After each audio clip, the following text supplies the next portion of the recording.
வணக்கம். இது எஃப்னா தமிழ் டிவியின் இலங்கையின் இன்றைய காலை செய்திகள். கடமைகளை பொறுப்பேற்பதில் ஏற்பட்ட குழப்ப நிலைமைகள் வைத்தியசாலிலிருந்து வெளியேறிய வைத்தியர் அர்ச்சுனா. சவகச்சேரி வைத்தியசாலைக்கு இன்று காலை சென்ற வைத்தியர் அர்ச்சுனா நீண்டவாத விவாதங்களின் பின்னர் வைத்தியசாலை வளாகத்திலிருந்து வெளியேற்றப்பட்டிருந்தார். சவகச்சேரி ஆதார வைத்தியசாலையின் பதில் வைத்திய அத்தியட்சகராக முன்னர் கடமையாற்றிய ராமநாதன் அர்ச்சுனா பரகதந்தமையினால் பாரிய குழப்ப நிலைமைகள் ஏற்பட்டிருந்தது. வைத்தியசாலை ஆட்சியர் அலுவலகத்தில் வைத்திய அத்தியட்சகர் ராமநாதன் அர்ச்சுனா கோபாலமூர்த்தி ராஜீவ் நீண்ட விவாதத்தில் ஈடுபட்ட நிலையில் போலீசார் தலையிட்டு சுமூகமல்லிமையை ஏற்படுத்த முயன்றனர். இதையடுத்து சில மணி நேரங்கள் வைத்தியசாலை அலுவலக அறையில் சில கடமைகளில் ஈடுபட்டுவிட்டு ராமநாதன் அர்ச்சுனா வெளியேறிச் சென்றார். இதேவேளை சாவகச்சேரி ஆதார வைத்தியசாலையின் வைத்திய அத்தியட்சகரான வைத்தியர் ராஜீவ் தொடர்ந்து கடமையில் இருக்கிறார். தனக்கு உத்தியோகபூர்வ மத்திய சுகாதார அமைச்சரிலிருந்து என்னை நீக்குவதற்கான கடிதம் வராத நிலையில் நானே சாவகச்சேரி வைத்தியசாலையின் பதில் அத்தியட்சகர் என்று ராமநாதன் அர்ச்சுனா எனது விடுமுறை நேற்று நிறைவடைந்த நிலையில் இன்று மீண்டும் கடமைக்கு வந்துள்ளேன் என்று தெரிவித்துள்ளார். சுகாதார அமைச்சர் உட்பட உயர்மட்ட குழு யாழ்ப்பாணத்துக்கு வரும்போது தொடர்பில் முடிவு எட்டப்படும் என்று ராமநாதன் அர்ச்சுனா நம்பிக்கை வெளியிட்டிருந்தார். வெளியேறிச் சென்ற வைத்தியர் ராமநாதன் அர்ச்சுனா குழுமிய மக்கள் அவரை தோளில் தாங்கிச் சென்றார்கள். இதேவேளை சபகச்சேரி வைத்தியசாலை பகுதியில் காலை தொடக்கம் போலீசார் குவிக்கப்பட்டு பாதுகாப்புகள் பலப்படுத்தப்பட்டு காணப்படுவதுடன் வைத்தியசாலை செயற்பாடுகள் சுமூகமாக நடைபெறுவதாகவும் அறிய முடிகின்றது. இதேவேளை வைத்தியசாலை முன்பாக குழப்பத்தில் ஈடுபட்டவர்கள் என்ற குற்றச்சாட்டில் இருவர் கைது செய்யப்பட்டு இருவர் போலீஸ் பிணையில் விடுவிக்கப்பட்ட விடயமும் குறிப்பிடத்தக்கது. சாவகச்சேரி வைத்தியசாலையில் பதில் வைத்திய அத்தியட்சகர் வைத்தியர் அர்ச்சுனா மீண்டும் சாவகச்சேரி வைத்தியசாலைக்கு சென்றிருந்தார். சாவகச்சேரி வைத்தியசாலை முன்பாக அண்மையில் பொதுமக்கள் கூடி பெருமெடுப்பில் ஆர்ப்பாட்டத்தில் ஈடுபட்ட நிலையில் மீண்டும் இன்று பொதுமக்கள் கூடலாம் என்ற நிலையில் முன்னெச்சரிக்கை நடவடிக்கையாக போலீசார் குவிக்கப்பட்டிருந்தனர். இதனையும் மீறி சாவகச்சேரி பதில் வைத்திய அத்தியட்சகராக இருந்த ராமநாதன் அர்ச்சுனா வைத்தியசாலைக்கு சென்றிருந்தார். குறித்த பகுதியில் பரபரப்பான ஒரு சூழல் காணப்பட்டதாகவும் அந்த பகுதியில் இருக்கும் விசேட மக்கள் அறிவிக்கின்றனர். சாவகச்சேரி வைத்தியசாலை வளாகத்துக்கு முன்பாக கூடிய மக்களும் அகற்றப்பட்டிருந்தார்கள். குறித்த பகுதி காரணம் எதுவுமின்றி ஒருவரை போலீசார் அனுமதிக்கவில்லை என்றும் தங்கள் கட்டுப்பாட்டில் சாவகச்சேரி வைத்தியசாலை இருப்பதாகவும் போலீசார் கருத்து வெளியிடுகின்றனர். உயிர்த்த ஞாயிறு தாக்குதல் மைத்திரி உட்பட தரப்புக்கு உயர்நீதிமன்றம் காலக்கெடு. உயிர்த்த ஞாயிறு பயங்கரவாத தாக்குதல் சம்பவம் தொடர்பில் அடிப்படை உரிமை முறைகளுக்காக நட்டஈடு வழங்கப்பட இருப்பதாக மக்களுக்கு வழங்க வேண்டிய இழப்பீட்டுத் தொகை ஆகஸ்ட் 30 முன்னர் வழங்க உயர்நீதிமன்றம் உத்தரவு. முன்னாள் ஜனாதிபதி மைத்திரிபால சிறிசேனா, முன்னாள் போலீஸ் மா அதிபர் பூஜித ஜெயசுந்தர, அரச புலனாய்வு பிரிவின் முன்னாள் தலைவர் நிலந்தை ஜீபர்தன் ஆகியோருக்கு எதிராக இந்த உத்தரவுகள் பிறப்பிக்கப்பட்டிருந்தது. இந்த நிலையில் உயிர்த்த ஞாயிறு பயங்கரவாத தாக்குதல் தொடர்பில் வழங்கப்பட்டிருந்த 100 மில்லியன் ரூபாய் நஷ்ட ஈட்டில் 58 மில்லியன் ரூபாய் செலுத்தியுள்ளதாக முன்னாள் ஜனாதிபதி மைத்திரிபாலசான நீதிமன்றத்தில் அறிவித்துள்ளார். எஞ்சிய தொகையை செலுத்த 6 வருட கால அவகாசம் வழங்குமாறு முன்னாள் ஜனாதிபதி தனது சட்டத்தினூடாக நீதிமன்றத்தில் கூறியிருக்கிறார். திருகோணமலையில் வர்த்தகர் ஒருவர் வாகனத்துடன் எரிக்கப்பட்ட சம்பவம் தொடர்பில் பல விடயங்கள் வெளியிடப்பட்டுள்ளன. வாகனம் ஒன்றுடன் முற்றாக எரிக்கப்பட்ட நிலையில் திருகோணமலை வனப்பகுதி என்று சடலம் ஒன்று மீட்கப்பட்டிருந்தது என்று உப்புவெளி போலீசார் அறிவித்திருந்தனர். முரவ போலீஸ் பிரிவுக்கு உட்பட்ட மதவாச்சி வனப்பகுதியில் திருகோணமலை அனுராதபுரம் பிரதான வீதியிலிருந்து சுமார் 1 மணி நேரம் பயணிக்கக்கூடிய வனப்பகுதியில் குறித்த சடலம் முற்றாக எரிந்த நிலையில் கண்டுபிடிக்கப்பட்டிருந்தது. இவ்வாறு சடலமாக மீட்கப்பட்டவர் திருகோணமலை உப்புவெளி போலீஸ் நிலையத்தில் கடத்தப்பட்டதாக முறைப்பாடு செய்யப்பட்ட செல்வநாயகபுரம் பகுதியைச் சேர்ந்த ஜீரூபன் வயது 42. அவரின் ஹெப்ரக வாகனம் அடையாளம் காணப்பட்டதாக உப்புவெளி போலீசார் அறிவிக்கின்றனர். திருகோணமலையைச் சேர்ந்த ஜீரூபன் என்ற வர்த்தகர் கடந்த வெள்ளிக்கிழமை அதிகாலை 2 மணியளவிலிருந்து காணாமல் போனதாக நபர் ஒருவர் ஜீரூபன் என்பவரை வீட்டிலிருந்து அழைத்துச் சென்றதாகவும் பின்னர் 2 தரப்புக்கிடையில் ஏற்பட்ட கைகலப்பில் அவர் தாக்கப்பட்டதாகவும் உப்புவெளி போலீஸ் நிலையத்தில் ஜீரூபனின் குடும்பத்தினரால் முறைப்பாடு பதிவு செய்யப்பட்டிருந்தது. குறித்த சம்பவம் தொடர்பில் 48 வயது, 51 வயது மற்றும் 24 வயதுடைய 3 சந்தேக நபர்கள் கைது செய்யப்பட்டிருப்பதுடன் கைது செய்யப்பட்ட மூவரின் வாக்குமூலங்களுக்கு அமைவாக இவ்வாறு வீட்டிலிருந்து அழைத்துச் செல்லப்பட்ட ஈரூபன் தாக்கப்பட்ட பின்னர் பன்னங்குளம் காட்டுப்பகுதியிலிருந்து சுமார் ஒரு சில கிலோமீட்டர் தூரத்தின் வாகனத்தில் வெற்றியூட்டப்பட்டுள்ளார். இதையடுத்து குறித்த இடத்துக்கு விரைந்த மொரவ போலீசார் குறித்த வாகனம் ஈரூபன் என்பவருடையது உறுதி செய்யப்பட்டிருப்பதுடன் பின்னர் உப்புவெளி போலீசாருக்கு தகவல் வழங்கப்பட்டிருக்கின்றது. குறித்த சம்பவம் தொடர்பில் மொரவ மற்றும் உப்புவெளி போலீசார் இணைந்து குறித்த காட்டுப்பகுதியில் வாகனத்துடன் எரியூட்டப்பட்ட சடலத்தை மீட்டிருப்பதுடன் திருகோணமலை மாவட்ட பதில் நீதவான் ஹனிஃபா அன்வர் முன்னிலையில் பார்வையிட்டுள்ளனர். பகுப்பாயும் பின்னர் நீதிமன்ற உத்தரவுக்கமைய உடல் கூற்று பரிசோதனைக்காக திருகோணமலை பொது வைத்தியசாலைக்கு கொண்டு செல்லப்பட்டிருப்பதுடன் குறித்த சம்பவம் தொடர்பில் 26 மற்றும் 29 ஆகிய 2 சந்தேக நபர்கள் திருகோணமலை விட்டு தப்பிச் சென்றதாக உப்புப்பள்ளி போலீசார் சந்தேகம் வெளியிடுகின்றனர். இவ்வாறு தப்பிச் சென்ற 2 சந்தேக நபர்களையும் உப்பு போலீசார் தேடி வருவதுடன் சந்தேக நபர்களின் புகைப்படத்தினை வெளியிட்டு சந்தேக நபர்களை கண்டுபிடிக்க பொதுமக்களின் உதவிகள் நாடப்பட்டிருக்கின்றன. அஷ்ரப் என்ற சிங்கத்தின் பாசறையில் வளர்ந்த நாங்கள் இந்த சில்லர்களை பார்த்து முஸ்லிம்களுக்கு எதிராக அநியாயங்களுக்கு பயந்து ஓட மாட்டோம் சொல்வது கரீஸ். அஷ்ரப் என்ற சிங்கத்தின் பாசறையில் வளர்ந்த நாங்கள் சில்லறைகள் அரசியலை பார்த்து முஸ்லிம்களுக்கு எதிராக அநியாயங்களுக்கு பயந்து ஓடுவர்கள் என்று கருத்து வெளியிட்டிருக்கின்றார் முஸ்லிம் காங்கிரஸ் பிரதி தலைவர் கரீஸ். முஸ்லிம் பெருந்தலைவர் அஷ்ரப் என்ற சிங்கத்தின் ஆளுமைகளை கண்டு அவரின் பாசறையில் வளர்ந்த நாங்கள் இப்போது நடக்கின்ற சில்லறை அரசியலை பார்த்து முஸ்லிம்களுக்கு எதிரான அநியாயங்களுக்கு பயந்து ஒடுங்குபவர்கள் அல்ல, இருக்கவும் மாட்டோம். அப்படியான ஒரு வீரத்தலைவர் ஸ்ரீலங்கா முஸ்லிம் காங்கிரஸ் கட்சியை உருவாக்கிய தலைவரின் குடும்பத்தின் சொத்தாக சேர்க்க வேண்டாம் என்று தலைவரின் மகனை அமைச்சராக வேண்டும் என்று அல்ல, அப்படியான கொள்கையில் அவர் வாழ்வும் இல்லை. இந்த மண்ணில் நாங்கள் அடிமைகளாக எங்களுடைய உயிர்களையும் சொத்துக்களையும் இழந்து நிம்மதியாக வாழ்வதற்கான பயத்தில் இருந்த போது ஒரு பாதுகாப்பு கேடயமாக முஸ்லிம் காங்கிரஸ் உருவாக்கியது. ஸ்ரீலங்கா முஸ்லிம் காங்கிரசின் பிரதி தலைவரும் முன்னாள் ராஜாங்க அமைச்சருமான பாராளுமன்ற உறுப்பினருமான சட்டத்தரணி கரீஸ் அவர்கள் அறிவித்திருந்தார். பாதாள உலகத்துடன் தொடர்புபட்டு அச்சுறுத்தும் சுவரொட்டிகள் போலீசார் விசாரணை. பாதாள உலகத்துடன் தொடர்புபட்டு அச்சுறுத்தும் சுவரொட்டிகள் குறித்து போலீசார் விசாரணை மேற்கொண்டிருப்பதுடன் அந்தர்குரிய துப்பாக்கிச்சூட்டு சம்பவத்தில் 2 கொல்லப்பட்ட பின்னர் தெமட்டகொட மகர பகுதியில் காணப்பட்ட மர்மச்சுவட்டியில் குறித்த போலீசார் விசாரணை ஆரம்பித்துள்ளனர். கிளப் வசந்தின் இறுதி நிகழ்வு இடம்பெற்ற தினத்தன்று பாதாள உலகத் தலைவர் மதுசின் உடல் புதைக்கப்பட்ட மைதானத்தில் பாதாள உலகத்தினரால் ஒட்டப்பட்ட சுவரொட்டிகள் காணப்பட்டன.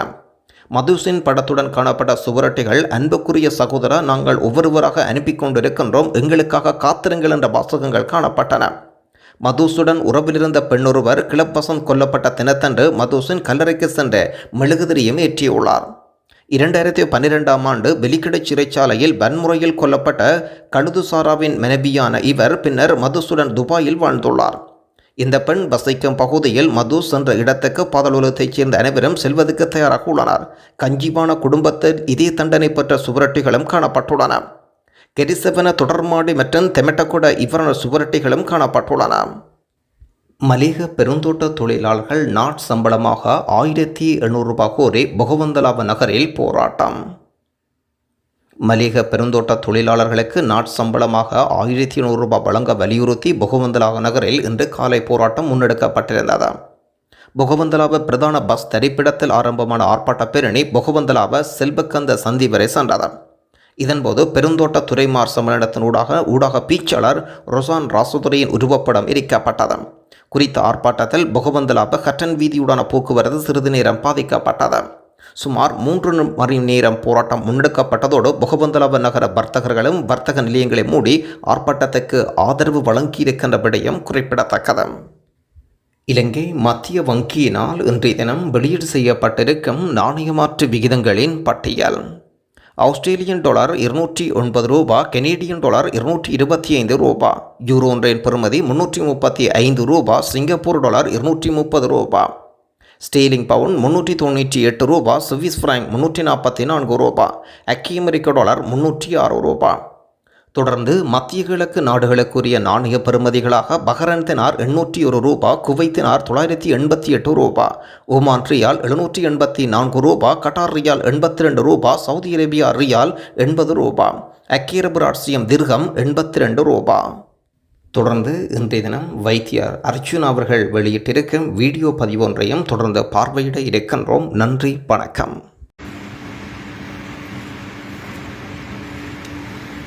Good morning. நான் டாக்டர் அர்ச்சுனா கதைக்கிறேன். இன்றைக்கு நான் சாவச்சேரிக்கு நான் சாவச்சேரியில் என்னுடைய கடமைகள், அதாவது என்னுடைய கடிதங்கள் இருந்தது. அதுக்குரிய ஏதாவது என்னை வேலை நீக்கக்கூடிய கடிதம் இல்லை. நான் எம்எஸ்ஸாக இருக்கின்ற போது வேறு திணைக்களங்களில் இருந்து வந்த கடிதங்கள் எல்லாம் என்னுடைய சைன் பண்ண வேண்டிய கட்டாயம் இருந்தது. அதால் அவற்றை சைன் பண்ணினேன். முக்கியமான ஒரு சந்தோஷமான விஷயத்தை நான் உங்களுக்கு சொல்ல போகிறேன். அதாவது இந்த போராட்டம் ஒரு பெரிய அளவில் முடிந்திருக்கிறது. அதாவது எனக்கு இப்போ தான் கோல் வந்தது மினிஸ்ட்ரியிலேருந்து. நாளைக்கு மினிஸ்ட்ரியிலேருந்து வந்து கொண்டிருக்கணும். அது சம்பந்தமானது இல்லை. முக்கியமான விஷயத்தை நான் உங்களுக்கு சொல்கிறேன் என்றால், வடக்கு கிழக்கில் இருக்கிற லைன் மினிஸ்ட்ரி தவிர்ந்த மிச்ச ஹாஸ்பிட்டல் அவ்வளோ, அதாவது வந்து லைன் மினிஸ்ட்ரி தவிர்ந்த மிச்ச ஹாஸ்பிட்டல் அவ்வளவும் வந்து அவ என்ன செய்ய போயினோம்னு சொன்னால், தேங்க்ஸ் அப்பா, ஒரு பப்ளிக் ப்ரைவேட் பார்ட்னர்ஷிப் உண்டு. அதாவது வந்து கவர்மெண்ட்டும் மற்றது எங்களுடைய பப்ளிக், அதாவது ஃபாரினில் இருக்கிற எங்களோட டயஸ்போராவும் சேர்ந்து எல்லா ஹாஸ்பிட்டல், நான் ஹாஸ்பிட்டலுக்கு அடுத்தானே நான் அடிபட்டேன், நான் ஹாஸ்பிட்டல் திருத்தோணும்னு சொல்லி, அப்போ அதில் இருக்கிற சகல குறைகளையும் கேட்டு complete transformation of northern and eastern ஹாஸ்பிட்டல்னு சொல்லி ஒரு 2 இயர்ஸோ 3 இயர்ஸோ, அது depends on the size of the project. நாங்கள் வந்து ஒரு பெரிய ப்ரொஜெக்ட் ஒன்று செய்கிறதுக்கு பிளான் பண்ணியிருக்கணும். அதால் வந்து மினிஸ்ட்ரி வந்து உங்களுக்கு ஒஃபிஷியலாக ஃபாரினில் இருக்கிற ஆட்களுக்கு வந்து ஹெல்த் மினிஸ்ட்ரி வந்து ரிக்வெஸ்ட் பண்ணும் உங்களுடைய ஃபண்டு ஃபினான்ஸ் ஹெல்ப்பை சொல்லி, அது மினிஸ்ட்ரிக்கு. பட் அதுக்குரிய கிரெடிட்டிபிலிட்டி வந்து நான் எடுப்பேன், அக்கௌண்டபிலிட்டி வந்து நான் எடுப்பேன். அந்த ப்ரொஜெக்ட் டிரெக்டராக என்ன தான் இருக்க சொல்லி கேட்டிருக்கணும். ஆனால் நான் அதை மட்டும் கேட்கல, அதாவது ஹாஸ்பிட்டல் டிரான்ஸ்ஃபர்மேஷன்ன்றது சரியான முக்கியம். என்னை பொறுத்த வரைக்கும் இது ஒரு பெரிய வெற்றி. அதாவது வந்து நான் கேட்டிருந்தேன் ஒவ்வொருத்தருடையும் எந்த இடத்துக்கு நான் வாரேன்னு சொல்லுது, அடுத்த ஹாஸ்பிட்டலுக்கு எங்கே வாரேன்னு. இப்போ எனக்கு வடக்கு கிழக்கு மாகாணம் எல்லா இடமே வரக்கூடியதுக்குரிய சான்ஸ் வச்சிருக்கு. அது வந்து லைன் மினிஸ்ட்ரி ஹாஸ்பிட்டல் தவிர்ந்த, அது நேரடியாக அரசாங்கத்துக்கு வராத வருகின்ற லைன் மினிஸ்ட்ரி ஹாஸ்பிட்டல் தவிர்ந்த, உதாரணத்துக்கு யாழ்ப்பாணம் பேரதன வைத்தியசாலை, யாழ்ப்பாணம் போதனா வைத்தியசாலை தவிர்ந்த மிக அனைத்து வைத்தியசாலையும் உள்ள குறைபாடுகளை கண்டு அறிந்து முழுக்களுமாக நான் எழுதி ஒரு ப்ரொஜெக்ட் ஒன்று எழுத போகிறேன். அதுக்குரிய ப்ரொஜெக்ட் டிரெக்டராக வந்து என்ன போடுறேன்னு சொல்லியிருக்கணும். பட் ப்ரொஜெக்ட் டிரெக்டராக வந்து யாராவது போடினமோ தெரியலை. பட் அதுக்குரிய டொப் பொறுப்பு வந்து ப்ரொஜெக்ட் டிரெக்டர். அதை போடுறதா வந்து இப்போ லால்பான் அப்படி சார் என்ன கால் பண்ணி சொல்லியிருக்கிறார். அதுக்கு வந்து நாங்கள் இப்போ நான் தனியாக செய்யலை தானே, அதுக்கு ஒரு project team, project office, project management office, அதுக்கப்புறம் ஒவ்வொரு இடத்துலையும் வந்து இப்போ மெயின் ப்ரொஜெக்ட் ஆஃபீஸ் வந்து நார்தர்னில் உண்டு, ஈஸ்டர்னில் உண்டு க்ரியேட் பண்ணுவோம். அதுக்கு பிறகு ப்ரொஜெக்ட் மேனேஜ்மெண்ட் ஆஃபீஸ்ன்னு சொல்லி ஒரு மாவட்டத்தில் வந்து ப்ரொஜெக்ட் மேனேஜ்மெண்ட் ஆஃபீஸை க்ரியேட் பண்ணுவோம். அதில் செலவழிக்கப்படுற ஒவ்வொரு ரூபாவும் இந்த ஃபேஸ்புக்கில் வந்து போடப்படும். அதாவது இத்தனை இங்கே எப்படி பிட் கோல் பண்ணுறோம், இங்கே ஆல்ட்ட பண்ணுறோம், எல்லா சகல விஷயம் வந்து என்னுடைய ஃபேஸ்புக்கில் போடப்படும். அது ஒரு ஒஃபிஷியல் ஃபேஸ்புக்காக மாற்றி எல்லாரும் கேட்டவே நீங்கள் பிரபலமாகறதுக்காண்டித்தானே அரசியலுக்கு போகிறதுக்காண்டித்தானே செய்யுங்கன்னு சொல்லி, என்னுடைய மாற்றம் சுகாதாரத்துறை மட்டுமானது. ஆனால் எனக்கு அரசியல் நன்றாகவே தெரியும், அரசியல் நன்றாகவே விளையாடி இருக்கிறேன் என்று நான் நினைக்கிறேன். இது தெரிந்தவர்கள் பிஸ்தா. எல்லா அரசியல் கட்சிகளையும் இணைத்து, அது நான் திரும்பவும் சொல்லியிருக்கிறேன், என்னை நீங்கள் அரசியல் சாயம் பூச முற்பட்டீர்கள், என்னை வந்து போராளி குழுக்களாக காட்ட முற்பட்டீர்கள், நான் முஸ்லீம் நண்பர்களை நேசித்ததற்காக நீங்கள் சொல்லியிருக்கிறீர்கள், அது பிள்ளையானெல்லாம் சொல்லியிருக்கிறீர்கள். அந்த தமிழ் என்ற ஒன்றால் இணைவம், தமிழ் உள்ள ஹாஸ்பிட்டல், அது தமிழர்கள், அது முஸ்லீம்களாக இருக்கலாம், தமிழர்களாக இருக்கலாம், அல்லது இந்துக்களாக இருக்கலாம், அல்லது கிறிஸ்தவர்களாக இருக்கலாம், வேறு என்ன மொழி பேசுகின்ற தமிழர்களாக இருக்கலாம், என்னவாக இருந்தாலும் நாங்கள் எங்களுடைய வடக்கு கிழக்கில் உள்ள லைன் மினிஸ்ட்ரி சாராத மஸ்டர் ஹாஸ்பிட்டலுக்கு கவர்மெண்ட்டும் ஒதுக்குறேன்னு சொல்லியிருக்குது. சேம் டைம் ஒரு பப்ளிக் ப்ரைவேட் பார்ட்னர்ஷிப் ஒன்று ஸ்டார்ட் பண்ணுறதுக்கு வந்து அவ எதிர்பார்க்கணும். அதாவது வந்து எங்களோட வெளிநாட்டில் இருக்கிற எங்களோட சொந்தங்கள் எல்லாம் வந்து நான் அது கிளியராக பிரசிடெண்ட்டுகளின் கடிதத்தையும் நான் அடுத்ததாக போடுறேன். அதாவது வந்து நான் அவர்களை ரீப்ரசன்ட் பண்ணுகிறேன்னு சொல்லி போட்ட கடிதங்களையும் போடுறேன். நான் இது சம்பந்தமான வைத்தியர்களுக்கு என்னால் ஏற்பட்ட தடங்களுக்கு வருகிறேன். நீங்கள் வந்து 1-2 கருப்பாடுகள் நல்ல வைத்தியர்களுக்கு நடுவில் வந்திருந்து கொண்டு அதை இஎம்ஓ என்ற பெயரில் பாவித்து நான் நினைக்கிறேன் ஒரு பெரிய பிரச்சனையை உருவாக்கி விட்டார்கள். பட் இந்த போராட்டம் வந்து என்னுடைய ஹாஸ்பிட்டலை மாற்றுவதற்காகவும் திருத்துவதற்காகவும் அவற்றை அழகுபடுத்துவதற்காகவும் அதில் நடைமுறைகள் வந்து வெஸ்டர்ன் முறையில் வந்து என்னுடைய தோட்ஸை அவர்கள் புரிந்து கொண்டார்கள்.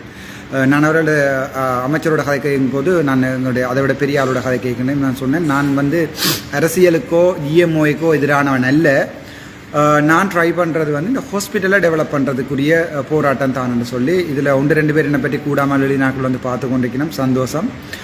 நீங்கள் இப்போ உங்களுக்கு விளங்கி இருக்கும், நீங்கள் டாக்டர்ஸாக இருந்து உங்களுடைய பேரை இமேஜை டேமேஜ் பண்ணுறதுக்கு நான் இதை செய்யலை. நானும் ஒரு சாதாரண மருத்துவன். உங்களுக்கும் ஏதாவது பிரச்சனை இருந்தால் அதையும் நாளைக்கு நீங்கள் மினிஸ்டரிடம் வந்து கதைக்கலாம். உங்களுக்கு வந்து ஏதாவது வைத்திய அதிகாரிகள் வைத்திய நிர்வாகிகளால் பிரச்சனை வந்திருந்தால், என்னால் பிரச்சனை வந்திருந்தாலும் நாளைக்கு மினிஸ்டர்லேருந்து செக்ரட்டரியிலேருந்து டிஜி எல்லாருமே வரையினோம், நீங்கள் வந்து கதைக்கலாம்.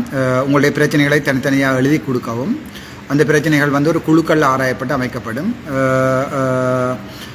வைத்தியர்கள் சார்பான பிரச்சனை என்று ஏற்படுத்தப்பட்ட பின்பங்களுக்கு வந்து நான் சொல்லக்கூடிய ஒரே ஒரு பதில், இது வைத்தியர்களுக்கு எதிரான போராட்டம் அல்ல, பிழைவிடும் வைத்தியர்களுக்காகவும் அதே நேரம் ஒரு வைத்தியசாலை மேம்படுத்த வேண்டும். அதாவது வந்து தெற்கு பக்கங்களில் உள்ள உதாரணத்துக்கு வத்திப்பட்டி வேலை ஹாஸ்பிட்டலுக்கு போனீங்கன்னா தெரியும் அவ்வளோ பியூட்டிஃபுல்லான்னு சொல்லி அழகுபடுத்துறதுக்கும் அதோட சேவைகளை விரிவுபடுத்துறதுக்குமான போராட்டம். அதை பிள்ளையாக விளங்கி கொண்ட இந்திரகுமாரில் இருந்து மயூரனாவில் இருந்து டாக்டர் ஜெகுவில் இருந்து நான் எல்லாரையுமே அவர்களுக்கு எதிராக யாராவது வழக்குகள் போடப்பட்டிருந்தால் என் சார்பில் அந்த வழக்குகள் நிவர்த்தி செய்யப்படும். அவர்களுக்குரிய டிபார்ட்மெண்ட் இன்கொயரிஸ் வந்து எடுக்க வேணாம்னு சொல்லி நான் இன்ரைட்டிங்கில் எழுதி கொடுப்பேன். அவர்கள் எனக்கு எதிராக எடுக்கலாம், அதுதான் எனக்கும் அவர்களுக்கும் உள்ள வித்தியாசம். இது வந்து GMOA என்றது வந்து ஒரு யூனியன், அதை நாங்கள் பிழையாக பயன்படுத்தி விட்டோம் என்ற காலத்தை வரலாற்றையும் எழுதி கொண்டு பெரும்பாலும் இந்த போராட்டம் நிறைவுக்கு வருமென்று நினைக்கிறேன், கொடுத்தப்பட்ட வாக்குறுதிகளின் அடிப்படையில். பட் இந்த போராட்டங்கள் வந்து வாக்குறுதிகள் பொய்யாக்கப்படக்கூடிய சந்தர்ப்பங்களும் இருக்குது. அதனால் நாளைக்கு அமைச்சர் செயலாளர் வரும்போது அவர்களுடன் தாங்கள் வந்து ஒரு முக்கியமான கலந்துரையாடலில் எல்லாரையும் பொதுமக்கள் எல்லாரையும் நாளைக்கு அல்லது நாளண்டைக்கு நான் அது வடிவாக இன்ஃபார்ம் பண்ணுகிறேன் இப்போ அவர்கள் யாழ்ப்பாணம் வருகிறார்கள்னு சொல்லி.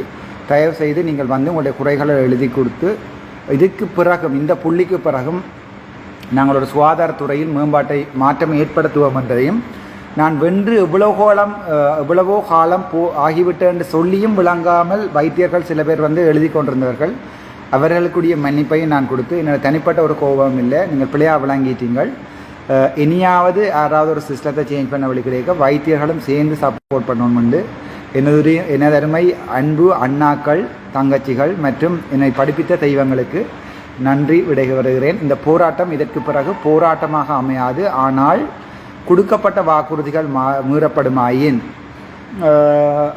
அதாவது வந்து குற்றஞ்சாட்டப்பட்டவர்கள் தண்டிக்கப்படாவிடின் அவர்கள் எனக்கு முழு வாக்குறுதிகள் அளித்திருக்கிறார்கள், ஒரு கமிட்டியோட ஃபார்ம் பண்ணி இன்கொயரி பண்ணுவினோம் வந்து அந்த நேரம் வந்து டெம்பரரி ட்ரான்ஸ்ஃபர்கள் போகலாம், அதற்கு நான் ஒன்றும் செய்ய இயலாது.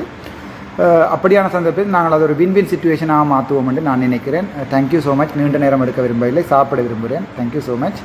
எனது அருமை தமிழ் முஸ்லீம் நண்பர்களுக்கு எனது மனதார நன்றிகளை தெரிவித்துக் கொள்கிறேன். என்னை பற்றி கூடாமல் எழுதி என்னை இன்னும் ஒரு பெரிய புள்ளியில் கொண்டே விட்ட அனைவருக்கும், முக்கியமாக ஒரு சில வைத்தியர்கள்